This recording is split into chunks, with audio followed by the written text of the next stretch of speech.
Welcome to Tanya Outside In, Perikaf Tess.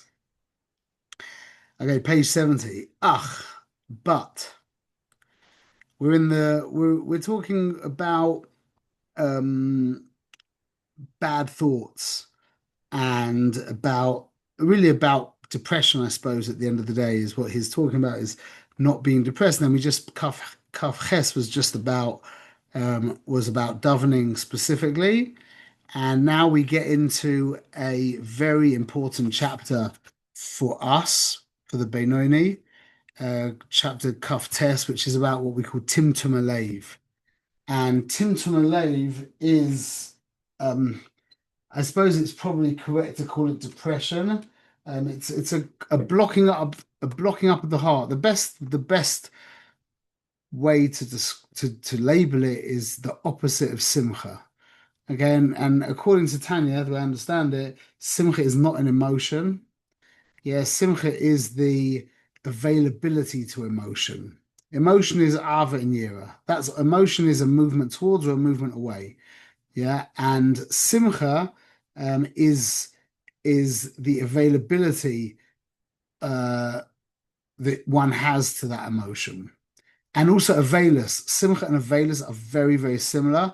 That's why we have Moed Katan, the Masechtas Moed Katan, where Simcha and Avelus are basically both discussed together as one thing. So Simcha is availability to emotion from the right side, and Avelus is availability to emotion from the left side. But neither of them are actually considered emotions in the way in the Tanya breakdown, the way I understand it. Um, But the opposite of both of Avelus and Simcha is what we're going to be discussing now, which you could call Atzvus, which is depression or sadness, and what he's going to call Timtum Alev. Okay, so this is a very relevant chapter, and I'll just give you a heads up. I heard this from Shais Taub that he said, if I remember correctly, he said that the Lubavitcher Rebbe said that not that we shouldn't learn this Perek of Tanya, but this isn't the avoider nowadays. What he's going to suggest here, which is going to be pretty hardcore, is not the avoider of our generation. And I would just, I suppose the way I've understood it, maybe it's different to like the basic way of understanding this chapter, but I think that you can, the actual avoider that he spells out is not for us, probably, but the same thing when you strip away the graphics, what he's going to explain happens to us regularly and we're against our will, and we can cash in on it and use it to kind of propel us forward in our Avodas Hashem. Okay, so Perikav test. However, Oid Achas Tzarech says eitzes benefashos beinonim. We have to give eitzes to the ones who there's one more thing we have to give Eitzah to the Benoni who's seeking for Eitzah. Asher lefa'amim be'itim rabim. It happens very often. Yesh lem timtum alev. That the Benoni, the regular Yid, his lave, or her lave becomes clogged up. Shena'aseh ke'even. Becomes like a stone. V'liyachol liftoyach liboy b'shum oifen. And he's unable to open it in any way. It's just closed, meaning he's not available to emotion. La avoid tefillah, and he becomes completely unavailable to tefillah. V'gam lefamim lo yochol lelachem im hayetz lekadesh atzmai b'mutaloi mipnei kavdus shebeliboy. Now, not only does this result in an inability to pray properly, but this also results in an inability to wage war against things that are permissible, which, whether you like it or not, is a big part of Yiddishkeit, is trying to get a hold of your permissible tithers, trying to rein in your permissible tithers. Now, what's the kesher between an inability to daven and an inability to be makadish yourself with what's mutter to you? Meaning, just being able to hold your mouth when you want to say something that's not forbidden, just for the sake of not saying it, just to not say it. I see my dad over the years. I've seen my dad do that often, where you'll see him like go, and then he'll stop. And it's just a very good, especially speaking. That's a great to hold back from saying things is worth it's worth gold. It's worth its weight in diamonds and gold, mamish. To hold to hold yourself back from eating things, that's also good. But the speaking, holding you back from yourself from saying stuff, is a very good, a very, very, very healthy thing to do. And what's the connection between not being able to daven and not being able to be Makadish yourself and hold yourself back from things that are permissible? And the answer is, the way I understand it, is that this is a problem of over-identification. This idea of the ke'evan, that halev shenase ke'evan, that the lave has become like a stone, that is a so how do you say that? So a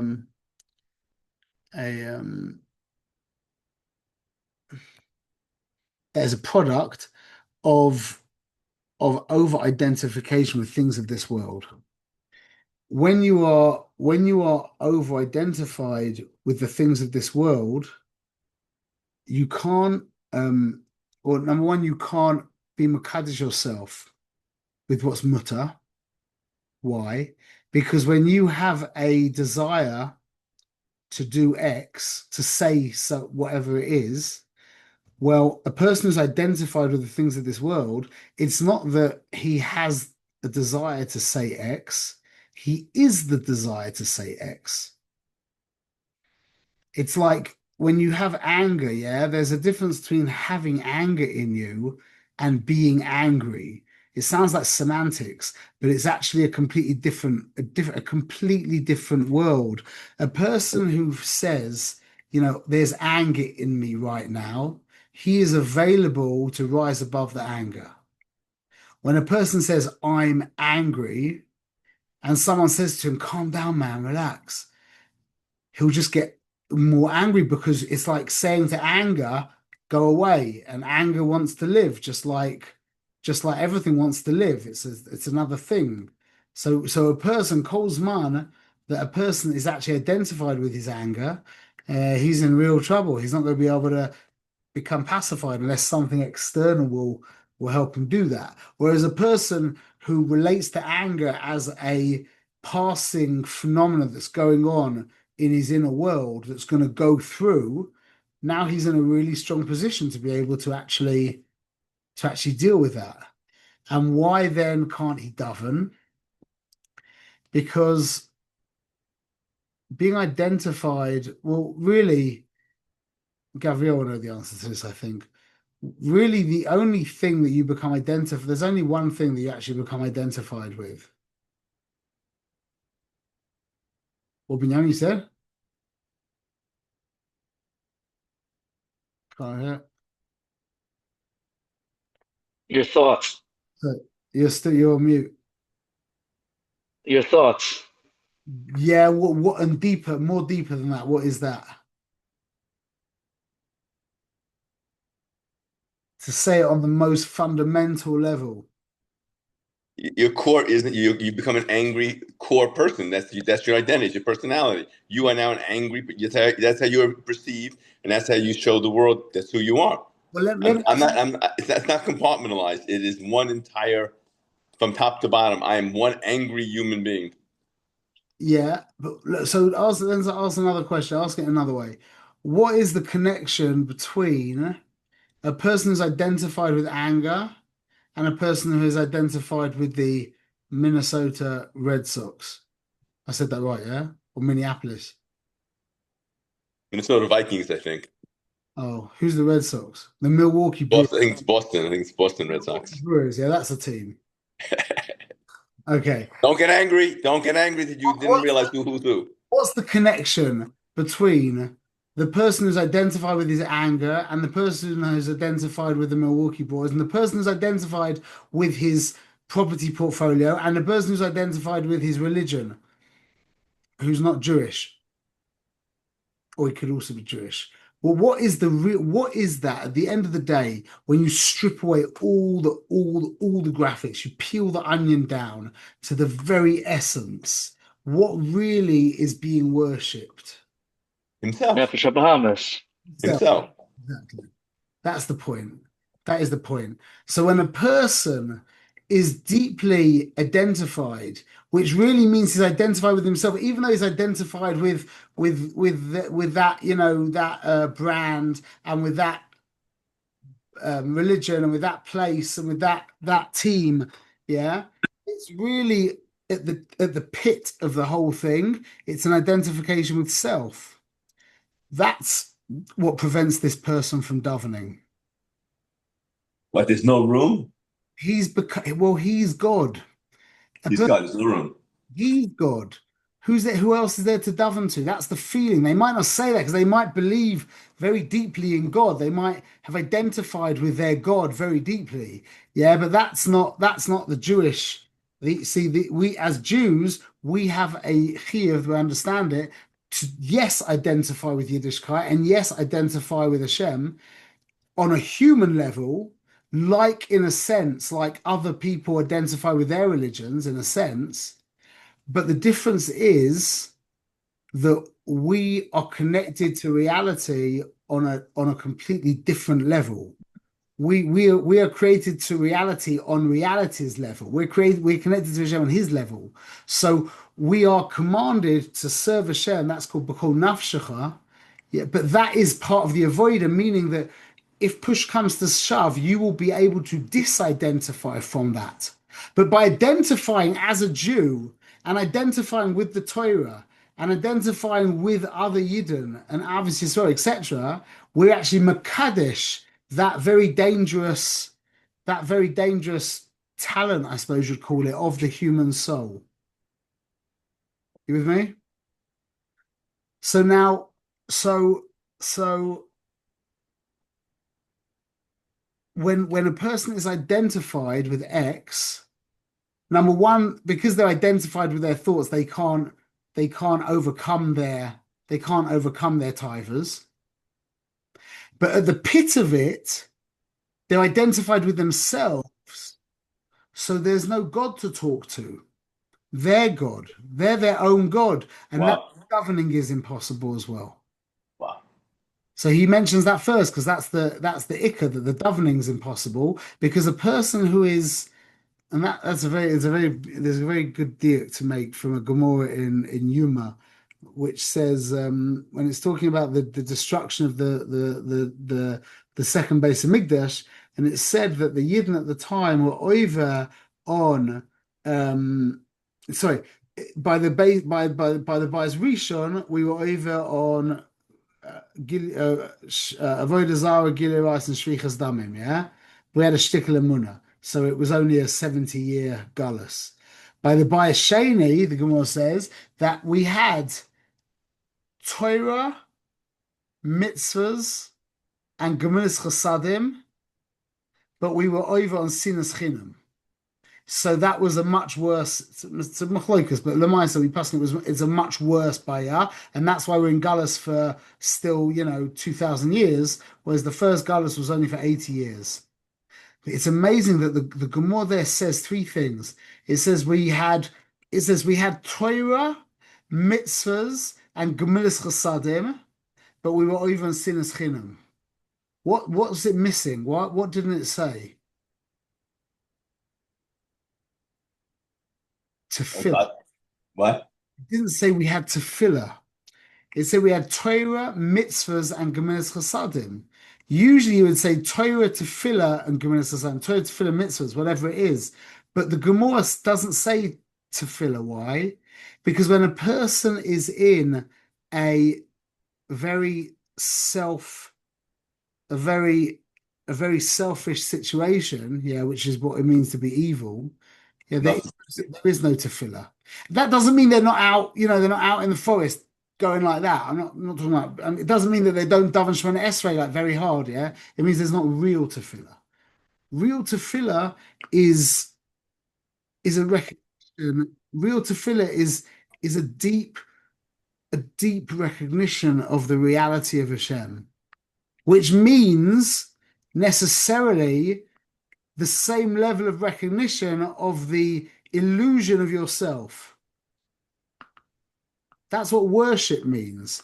Worship means that you give yourself up to X. But that X is either you or him, Yisburach.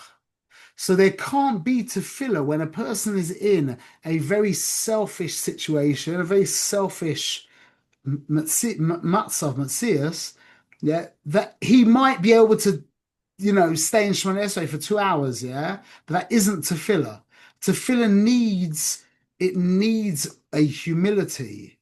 It needs that you're not the center of your universe. It needs that because otherwise there's no one to talk to. Again, it doesn't mean that you won't be there. A person could be there for 6 hours praying, yeah, praying, but that's not what we call tefillah. And that's why by the Churban Bayis Sheni, it said that there was Torah, mitzvahs, and gemilas chasadim, but there was sinas chinam. Because there can't be tefillah and sinas chinam together. They can't go. They can't go. They're not compatible bichlal. A person who davens, yeah, does not have sinas chinam. It's a scale. It's a dial. Anyway, so this is what he calls Timtum Alev. And Timtum Alev is how do we say it comes out as an inability to daven and an inability to be mekadesh yourself with what's mutter. Okay, so now he's going to give us the Eitzah, and you'll see how this Eitzah ties in with what I just explained. The Eitzah is the Eitzah of what I just said. Okay, yeah.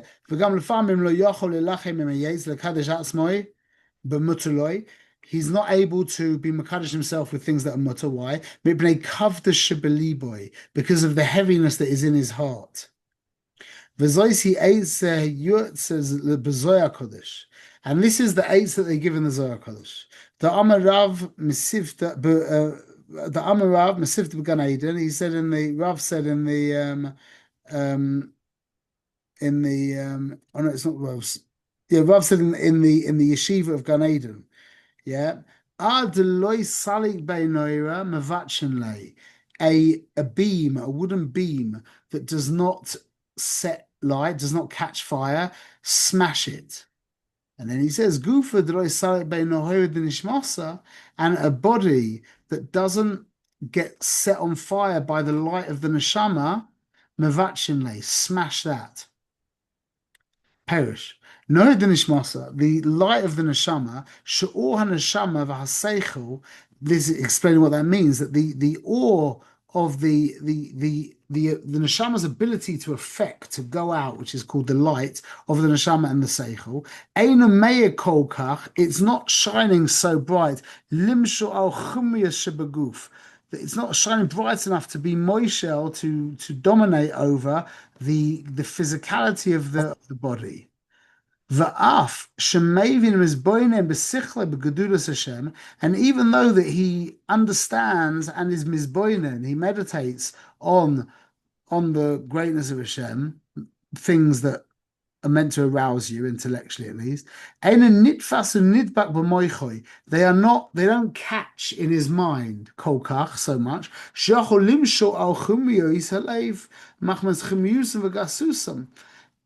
He's not able to, these ideas aren't reaching him to the point where he just doesn't have the ability to stand against his physicality, or his, better to probably say in this sense, his selfishness. Vasibihi, listen to this. Zibigasus haklipa, shmagbia atzma, it's to do with the thickness of the klipa. Shmagbia atzma al or kedushas nefesh lakis, hamisateres,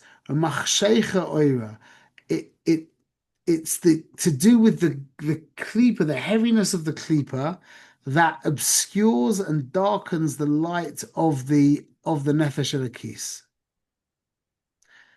But as I said, the gasus a klipa, which means the thickness of the klipa. Again, klipa is always gasus a klipa is referring to the fact that we've now built these walls around our identity, and that prevents the awe of the neshama from touching us. This is why the foundation of everything is humility. The foundation of everything is having a malleable definition of who you are, is being identified with things in this world, because you can't avoid that. You have to identify with things. You have to. And if you choose to, I think that's one of, by the way, the irony of the transgender thing right now is that people are disidentifying from male and female, but you realize that that becomes their identity. They are now identified as a trans, or they are identified as somebody who doesn't, they're identified as non-binary. Right. You can't not be identified. You just can't. If you want to be a completely whacked out, out of the box kind of person, then you've become identified as a whacked out of the box kind of person. It's impossible. So we have to play we have to play by the rules of the game, which is identifying with X, Y, and Z. But Kolzman, to know that we can let go of that, and to say that in like Lashon Tanya would be that would mean that the walls of that klipa are not gas, the walls are duck. Just give me 10 seconds. The walls of that klipa are not thick. A person who is identified very deeply with X and he can't disidentify from it, which is most of the time. Like, you ever had an argument with somebody who what they were saying was just really absurd, yeah, and they just continue, and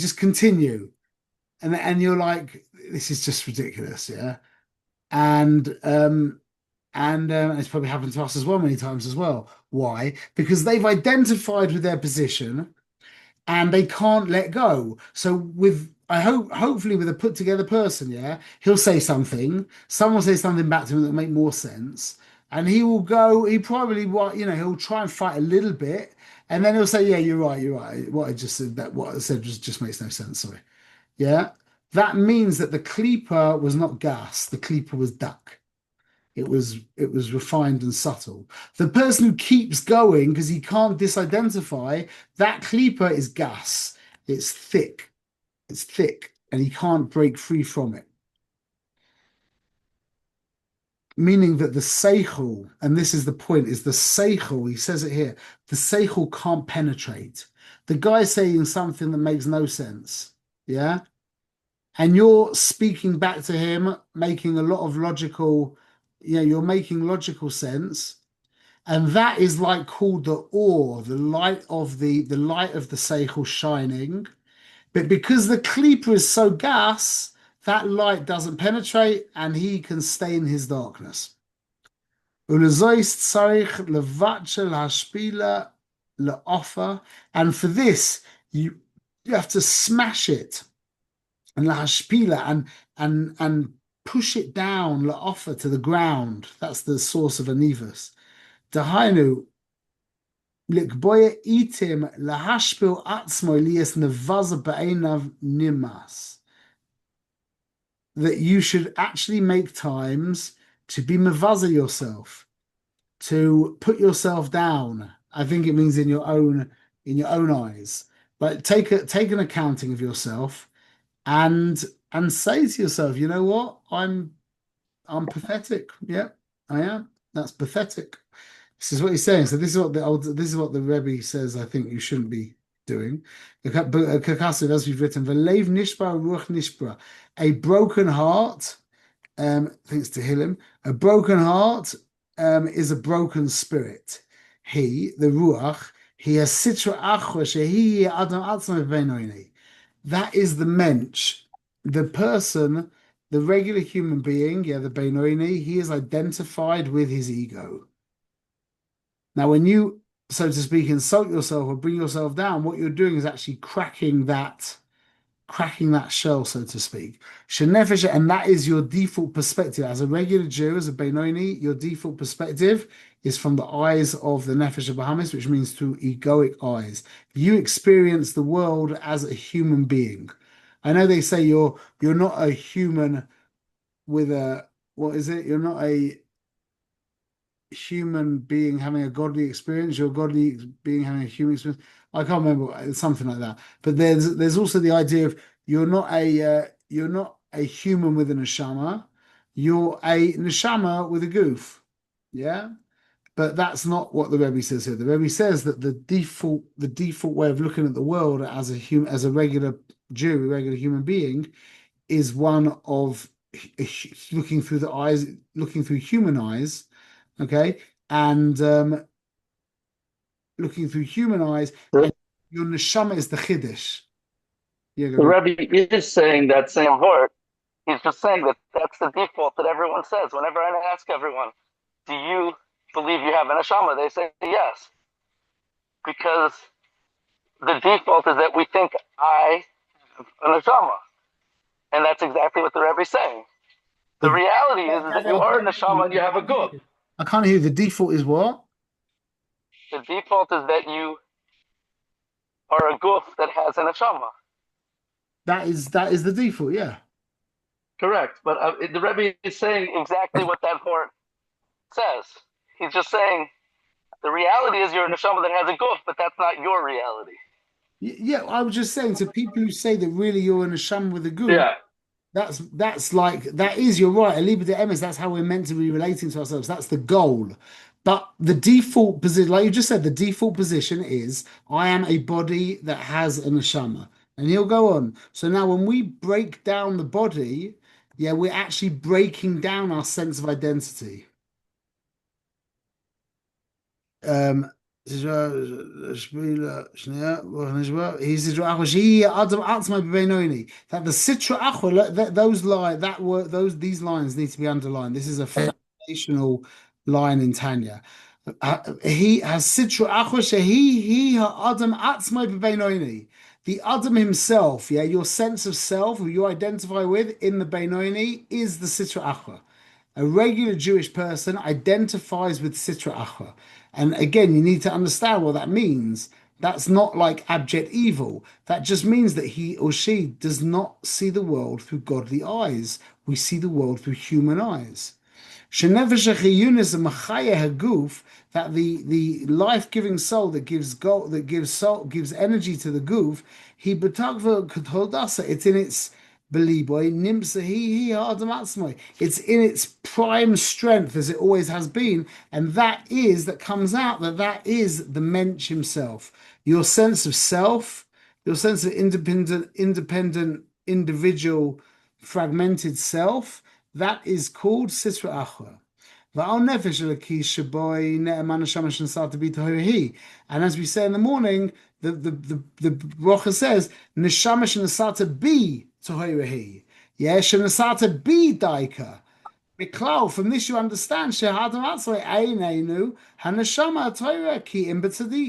that when you say the neshama that is in me, yeah, you're alluding to the fact that you have a neshama, not that you are a neshama. Shama Eliezer. That is the default. That is the default experience of the regular Jew. The regular Jew says neshama shenasata bi tohorehi. The soul, the godly soul that you put inside me, meaning that, well, who's the me then? The me, if you want to use the words of the Rebbe, I would probably say the me is the human side, but the Rebbe, and this gives you an understanding of what Sitra Achwa is, the Rebbe says that's called Sitra Achwa. So the Beinoni, yeah, using Sitra Achwa in the most technical way, not in the colloquial way we use Sitra Achwa, which is disgusting and terrible, and that guy is Sitra Achwa. But in the technical way of using Sitra Achwa, the regular Jew is identified with Sitra Achwa, meaning he is identified with his own individual, independent sense of self. And he has a neshama. Neshama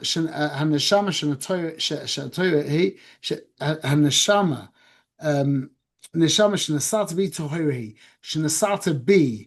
The Rebbe says, be daika. From here, we understand that the Yid himself, that the regular human being is not the neshama, ki im b'tzadikim, except for the tzadikim. Shebehemu lahefech, sheneshama Torah hi nefesh elokis hu ha'adam. The gufim nikra basa adam. By the tzadikim, they are the neshama. They look at the world through the eyes of the neshama, and they have attached to the neshama a goof. But we're not like that. We see it the other way around. And he brings Hillel, Kamama Hillel Hazaken, the Talmidav, as Hillel said to his students, as he was going to eat. Chaya Oime used to say, these are very important words. He used to go, he said, I'm doing chesed with the lowly and poor one, meaning he's taking his goof to the bathhouse. Yeah? Hugufoi. It's interesting, those two words, yeah. Aluva va'ania. Yeah, that he's like kind of lowly and despicable, and ania, poor. Those are a prerequisite that the humanity has to feel that way in a tzaddik. The humanity feels that way, yeah, because his life is coming from kedusha legamrei. Hugufoi. Ki kamoy zar nechsher etzloi. By the tzaddikim, their body is considered like a zar, like a foreign, like something foreign. L'chein amar shehu goymel chesed imoy, and therefore he's going to do chesed with him, not for himself, but with his goof. B'mashma achiloi ki hu atzmoi eino rak nefesh elokis levad. Because he himself is the nefesh elokis. Ki hi levad mechayei gufoi ubisroi. Because it's only in the tzaddikim, the real tzaddikim, it's their neshama that is mechaya the goof. Shahara shahai b'nefesh achiyunas and rebeshes b'damoi b'bisroi nishapech l'toiv.